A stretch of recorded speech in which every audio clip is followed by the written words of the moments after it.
Hey guys, Smiling Magoo here. So today on the bench we got an Abus 75 IB50. It's a dimple lock with a fairly tight keyway. It's currently rated blue belt on the LPU belt system.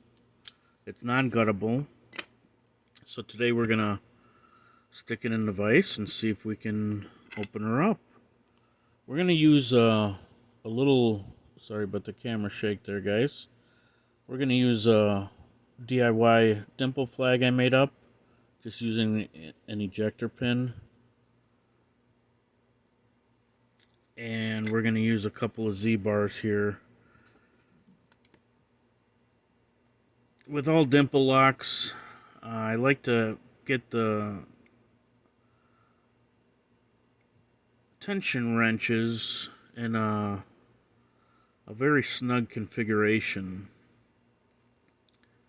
And whether they're spools or not in the lock, it's just what I like to be able to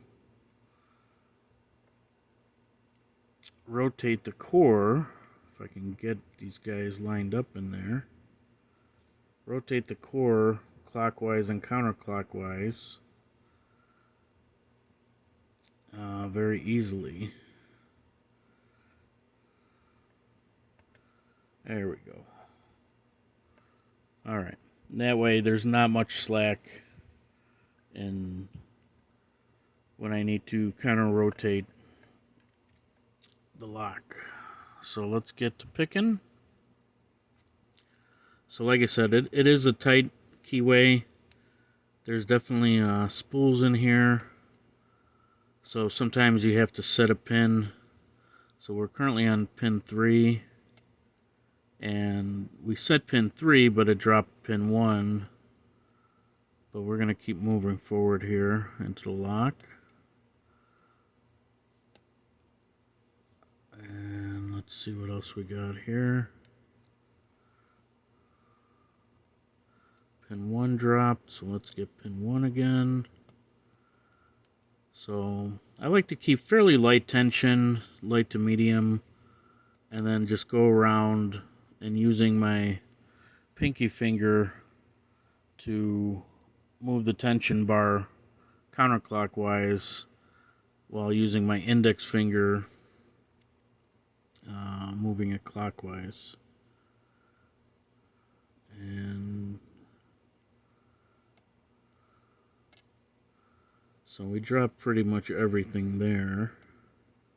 Let's keep going here. See what we did here that we shouldn't have done. But yeah, it's important to make sure your dimple flag has free movement. Not just the flag itself, but the shaft. So the shaft of this ejector pin is just over 1 millimeter, which in turn does cause a little bit of flexing, but there we go, and we got it open.